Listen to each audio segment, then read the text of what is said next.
नमस्कार प्रेक्षकांनो, स्वर्ग मराठी या चॅनलवर तुमचे मनपूर्वक स्वागत. घरोघरी मातीच्या चुली या मालिकेच्या आजच्या भागामध्ये आपण पाहणार आहोत.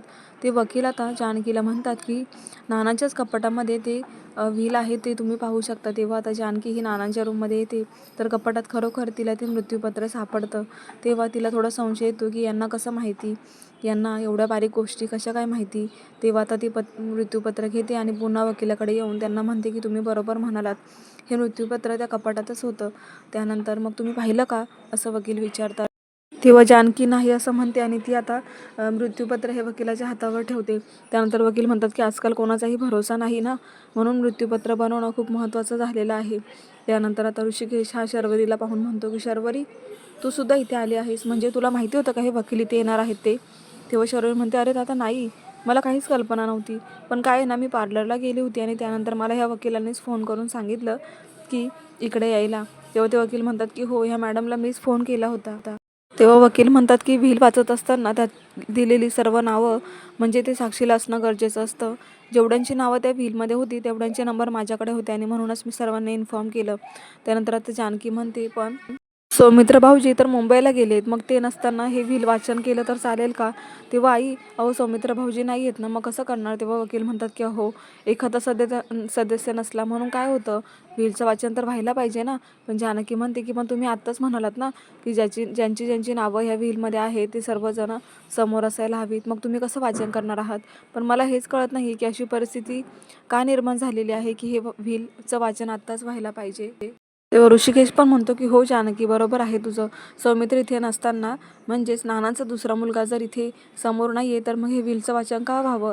आणि असंही नानाचा माझ्यावर पूर्ण विश्वास आहे. नानांनी असं आम्हाला न सांगता हे मृत्यूपत्र बनवलं आहे, हीच गोष्ट मला पटत नाही. आणि तेव्हा आता आमच्या नानांना अजूनही शुद्ध आलेली नाही आहे, पण ते त्यांना कुठल्याही प्रकारचा आजार नाही आहे. तेव्हा ह्या व्हीलचं वाचन नाही केलेलंच बरं आहे.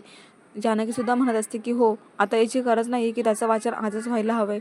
लगेच ऐश्वर्यामध्येच तोंड घालते आणि म्हणते की जानकी, ते म्हणतायत ना, मग तू कशाला मध्ये पडतेस? तेव्हा आता सौमित्रा ह्या खूप रागानेच ऐश्वर्याकडे पाहू लागतात. मग ऐश्वर्या म्हणते की तसं नाही आई, मला असं म्हणायचं आहे की नानांचा दुसरा मुलगा जरी इथे नसला तरी पण हे मृत्यूपत्र लिहिताना त्यांनी नक्कीच काहीतरी विचार करूनच ते लिहिलं असेल ना, मग ते वाचायला काय हरकत आहे? तेव्हा आता सौमित्राला फारच राग येतो. पण ऋषिकेश आणि जानकी हे सुद्धा म्हणत असतात की नानांनी आम्हाला न सांगता मृत्यूपत्र बनवलं पण, आणि त्यांनी असं कुठे सांगितलं होतं की ते लगेच वाचल्याच गेलं पाहिजे. जानकी म्हणते की त्यांचा दुसरा मुलगा इथे नसताना त्याचं वाचन व्हावं असं मला नाही वाटत की नानांना वाटत असेल. आणि ऐश्वर्या, तुला वाटण्यापेक्षा नानांना काय वाटतं हे जास्त महत्त्वाचं आहे नाही का? आणि आता ऐश्वर्याची बोलतीच बंद होते. तर वकील आता जानकीला म्हणत असतात. तेव्हा आता वकील म्हणतात की हे व्हील मी आता वाचून दाखवतो, त्यानंतर तुम्हाला त्या वाचन झाल्यानंतर काय निर्णय घ्यायचा आहे तो तुमचा प्रश्न आहे. पण नानांनीच मला फोन करून सांगितलं होतं. बरं मला एक सांगा, ह्या घरामधलं जे काही व्यवहार आहेत आणि बाकीचा जो बाजारहाट खर्च आहे ते नाना पाहता का? तेव्हा जानकी म्हणते नाही, म्हणूनच मग ही परिस्थिती ओढवली आहे, त्यांनी मृत्यूपत्र बनवले. तेव्हा आता गरज आहे की हे व्हील वाचून त्याच्यावर निर्णय घेण्याची.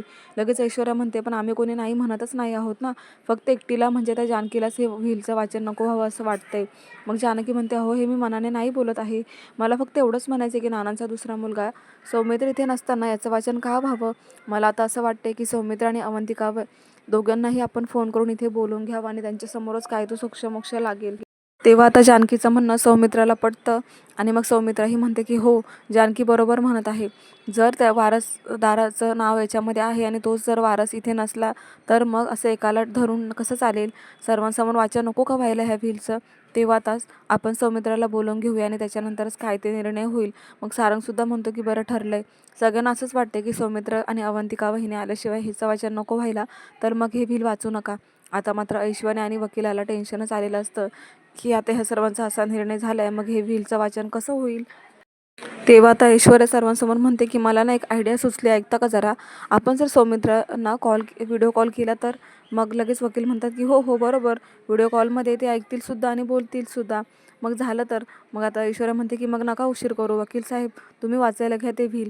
मग लगेच आता जानकी म्हणते की "अगं ऐश्वर्या थांब, तू इतकी घाई का करत आहेस? व्हिडिओ कॉलवर म्हणजे काय? त्यांना घरी नको का यायला? मला हेच कळत नाही आहे की तुला ते व्हील वाचण्यासाठी एवढी घाई का लागलेली आहे?" लगेच आता ऐश्वर्या ही नॉर्मल होते आणि म्हणते की "तसं नाही, मला कुठे घाई लागलेली आहे, पण नानांचीच इच्छा आहे ना." तेव्हा जानकी म्हणते, "नानांची इच्छा? अगं तू प्रत्येक गोष्ट ही नानांवर का ढकलत आहेस?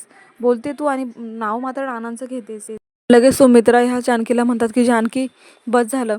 आता हे व्हीलचं वाचन व्हायलाच पाहिजे, कारण अशी नानांचीच इच्छा होती." तेव्हा जानकी म्हणते, "हो आई, नानांची इच्छा असली पण नाना इथे आहेत का?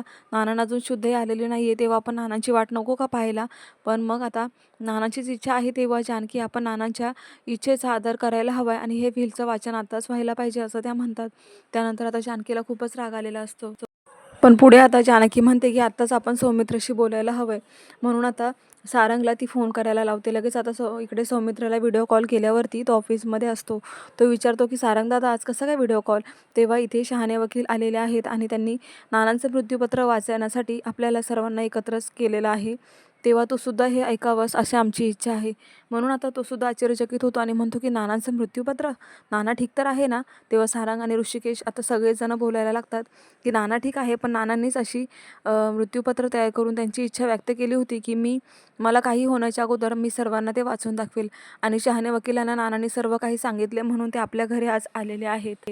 तेव्हा आता लॅपटॉपवरती कनेक्ट केल्यावर सर्वच जण सौमित्राला पाहत असतात. तर इकडे वकिलांशी सौमित्रा म्हणतो की "मग ठीक आहे ना, मीही आता बघत आहे, तेव्हा तुम्ही ते व्हील वाचू शकतात." मग आता काय आहे ना सौमित्र, जेव्हा नाना मला बाहेर भेटले होते असं वकील सांगतात आता की "नाना मला बाहेर भेटले होते, ते बोलले की माझ्या अपघातानंतर माझी कंडिशन नेहमी खराब होत असते, माझी तब्येत कधीही खालावते आणि कधीही मला बरं वाटतं. त्यामुळेच मी हा निर्णय घेतला आणि म्हणून आता ते मृत्यूपत्र वाचण्यासाठी मी आता तयार आहे आणि मला माझं काम करू द्या. तेव्हा तुमची काही इच्छा असेल ते तुम्ही सांगा." असं म्हणून आता वकील खूप खुश होतात आणि ते मृत्यूपत्र वाचण्यासाठी तयार होतात. सयाजीराजे आणि ऐश्वर्या यांनी बनवलेलं खोटं मृत्यूपत्र आता ते वकील वाचण्यासाठी तयार होतात आणि मग ते म्हणतात की "मी नानासाहेब रणदिवे" आणि त्याच्यामध्ये आता लिहिलेलं असतं की "माझी सर्व काही प्रॉपर्टी आहे जी सुमित्रा इंडस्ट्रीमधली, त्याच्यावर सर्वात जास्त हक्क हा सारंगचा राहणार आहे आणि या घरातील सोनं नाणं पैसा अडका हे सर्व काही मी सारंगला देण्यात येत आहे." तेव्हा आता सर्वांना धक्काच बसतो की नानांचे असे विचार, फक्त एकट्या मुलाचा विचार, इथे तर 3 मुलं आणि एका मुलीचा हिस्सा आहे, त्यात आता सारंगला एवढं सगळं देणार आहेत का नाना? तेव्हा सर्वांच्या पायाखालची जमीन सरकते की "हे काय? नानाने असा विचार करणं आम्हाला तर वाटतच नाहीये खरोखर की हे काय चाललंय." तर पुढे आता असं लिहिलेलं असतं की शर्वरीच्या नावावर त्यांचा अलिबागचा जो गोव्याचा फार्म हाऊस आहे ते शर्वरीच्या नावावर त्यांनी केलेलं असतं. तर पुढे आता सुमित्राला शेतीचा जो काही कारभार आहे, शेतीविषयक सर्व काही आता सुमित्राला देण्यात आलेलं असतं. आणि पुढे आता लास्टला लिहिलेलं असतं की ऋषिकेशला म्हणजे माझ्या मोठ्या मुलाला सर्व काही करता येतं, त्यामुळे त्याला त्याला जे करायचे तो ते करू शकतो. हे ऐकून तर सर्वांच्या पायाखालची पुन्हा जमीन सरकते, कारण ऋषिकेशच्या नावावर काहीच नाही. आणि पुढे असं लिहिलेलं असतं की ऋषिकेशच्या नावावर देवघर करण्यात आलेलं आहे. पण इथे खरं तर ऋषिकेशलाच न्याय मिळालेला आहे, कारण खरे मृत्यूपत्र हे देवघरातच लपवलेलं असतं आणि त्यामुळे देवाच्या साक्षीने आता ऋषिकेशला सर्वच मिळणार आहे असं समोर दिसतंय. तेव्हा तर ऋषिकेशला खूप राग येतो. तो म्हणतो "नानांचे माझ्याबद्दल असे विचार हे खूप चुकीचं आहे. मला तर काहीतरी गडबड वाटते." तेव्हा जानकी सुद्धा म्हणते की "हो, मला माहिती आहे हे मृत्यूपत्र नक्की नानांनीच लिहिलंय ना?" तेव्हा वकील लगेच सही दाखवतात नानांची आणि म्हणतात की "हो, याच्यावर सही आहे, शिक्का आहे, तेव्हा हेच मृत्यूपत्र खरं आहे." मग आता जानकी म्हणते "पण असं कसं होऊ शकतं? सारंग भाऊजींना झाडांची आवड आहे, तर सौमित्रला शेतीचं त्यांनी कारभार सांभाळायला दिलंय का? अशी कुठली विभागणी आहे? आणि ऋषिकेशच्या नावावर काहीच नाही. नक्कीच काहीतरी घोळ आहे." पुढे जानकीला आठवतं की सारंग भाऊजींना शेतीमध्ये खूप इंटरेस्ट आहे, तर त्यांना कंपनी सांभाळायला दिली आहे. आता हे ऐकून तर ऐश्वर्या म्हणते "म्हणजे माझ्या नवऱ्याला कंपनीतलं काहीच नॉलेज नाही असं तुला म्हणायचं आहे का जानकी?" आता इथे ऐश्वर्याला राग येतो, कारण सारंगबद्दल जानकी असं म्हणते आणि ते खरंच आहे. तर इकडे ऐश्वर्याला राग येण्यासारखं काहीही नाही आहे. समोर सौमित्र सुद्धा हे सर्व काही ऐकत असतो. तर आता ऐश्वर्या इथे दाखवून देते की इथे जान्हवी कशा चुका करते. जानकीबद्दल ती आता असं बोलते की "माझा नवरा सक्षम नाही हे सिद्ध करायचे जानकीला." त्यानंतर आता आजी लगेच नानांच्या मृत्यूपत्रामध्ये लिहिले त्याच्याबद्दल म्हणतात की "अहो, नानांच्या मृत्यूपत्रामध्ये जे लिहिले तेच खरं आहे आणि त्याच्यानुसारच आपण फॉलो करायला पाहिजे ना." कारण इथे तिला सुद्धा ऐश्वर्याची खूप कळ लागत असते आणि त्यामुळेच त्याच गोष्टी आता मान्य करत असतात. कारण इथे ऋषिकेशला काही मिळू नये असं आजीला सुद्धा मनापासून वाटत असतं. पण पुढे आता जानकीला फार राग येत असतो. जानकी म्हणते "हे बघा, आम्हाला काही दिलं नाही तरी चालेल, पण मला काय म्हणायचं, ही नानाने अशी विभागणी का केली आहे? ज्याला जे प्रिय आहे त्याच्या विरोधात असं नाना करू शकत नाही." तेव्हा "आई, मला तुम्हाला एवढंच सांगायचं की नक्कीच काहीतरी गोंधळ आहे. ही विभागणी नानानेच केली आहे ना नक्की?" असं तिला प्रश्न पडलाय. पुढे जानकी म्हणते की "अहो आई, तुम्हीच म्हणायच्यात ना की मी सौमित्रला लहानपणी अभ्यास नाही केला तर म्हणायची की नाना तुला शेती करायला लावतील." तेव्हा तो खूप घाबरायचा. अहो ज्याला एकदा हाताला माती लागली तरी 10 वेळा हात धुणारा सौमित्र, याच्या नावावर नाना शेती कसं काय, शेतीचा कारभार कसा काय देऊ शकतात? तेव्हा आता त्या दोघींचं बोलणं ऐकून सौमित्रसुद्धा विचारात पडते. तर इकडे ऐश्वर्याला मात्र टेन्शन आलं. ती घाबरायला लागते.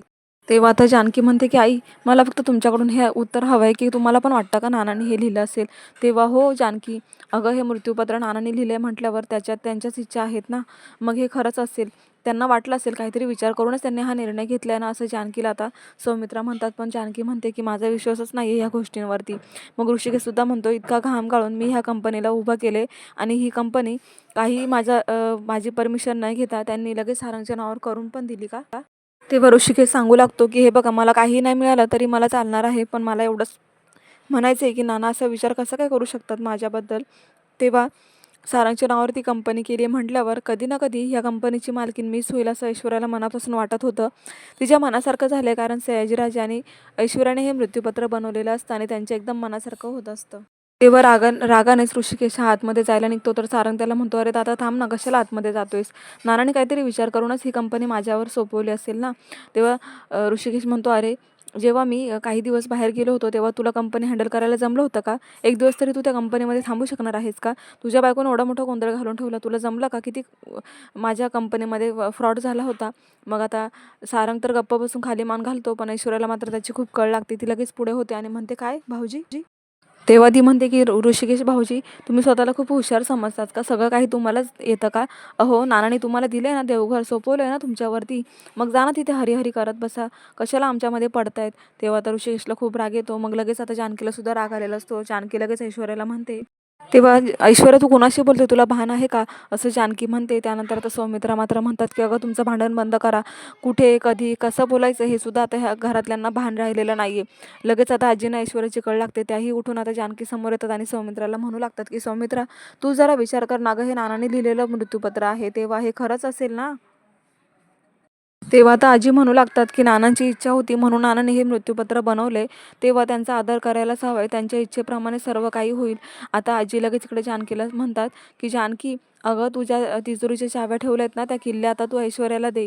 मग आता सौमित्रसुद्धा इकडे म्हणतात की "हां, तुम्ही बरोबर म्हणताय, कारण अशी जर नानांचीच इच्छा असेल म्हणून त्यांनी ह्या मृत्यूपत्रामध्ये ते लिहिलंय, तेव्हा आता जानकी तू ह्या किल्ल्या ऐश्वर्याला दे." असं सौमित्रसुद्धा म्हणू लागतात. आता मात्र जानकी आणि ऋषिकेश एकमेकांकडे बघू लागतात. त्यांना खूप मोठा धक्का बसलेला असतो.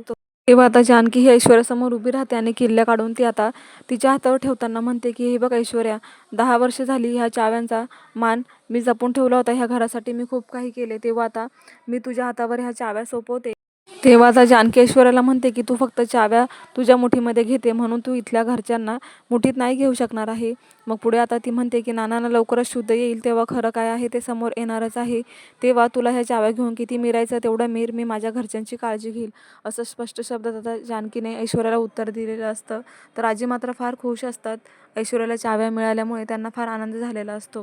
तेव्हा आता आजी ऐश्वर्याला म्हणतात की "हे तू खूप चुकीचं केलं. सौमित्राला शेती दिलीस अगं कशाला?" तेव्हा "हा तर माझा प्लॅन आहे, कारण सौमित्र काही शेतीत जाणार नाही आणि त्यामुळे तो हक्कसुद्धा मीच मिळवणार आहे." असं आजींना ऐश्वर्या म्हणत असते. तर पुढे आता जानकी ही सुमित्राला घेऊन देवघरामध्ये आलेली असते आणि ती म्हणते की "देवासमोर मला सांगा की ऐश्वर्या चुकीची आहे की मी? तुम्हाला आमच्या दोघींमध्ये कोण चुकीचं वाटतं हे मला तुमच्या तोंडून ऐकायचे." मात्र सुमित्राचं सुद्धा आता बोलणं हे डगमगलेलं असतं, कारण त्या म्हणतात की "नानांनी मृत्यूपत्रावर जे लिहिले तेच खरं आहे." तेव्हा आता जानकीला सुद्धा याचं उत्तर मिळालेलं नाहीये सौमित्राकडून. जानकीला पूर्णपणे ऐश्वर्यावर संशय आलेला असतो की ज्या नानांना ऐश्वर्या ढकलू शकते त्याच नानांचं मृत्यूपत्र सुद्धा ऐश्वर्यानेच बनवलेलं असावं याची पूर्णपणे तिला खात्री होते आणि ती आता ऐश्वर्यावर संशय घ्यायला लागते. तर हा भाग इथे संपलेला आहे. तर पुढील भागामध्ये असं बघायला मिळतं की नानांना आता शुद्ध यायला सुरुवात झालेली असते. नाना हातपाय हलू लागतात, त्यांचं थरथर होत असतं. पण एका मताने त्यांना आता जाग तर आली आहे आणि ते शुद्धीवर आले म्हटल्यावर आता सर्वच खऱ्या गोष्टी समोर येणार आहेत प्रेक्षकांनो. खूप जबरदस्त ट्विस्ट आला आहे. जानकी आता नानांना बरं होण्याचीच वाट पाहते, कारण आता सर्वच गोष्टी ऐश्वर्याच्या समोर येणार असतात.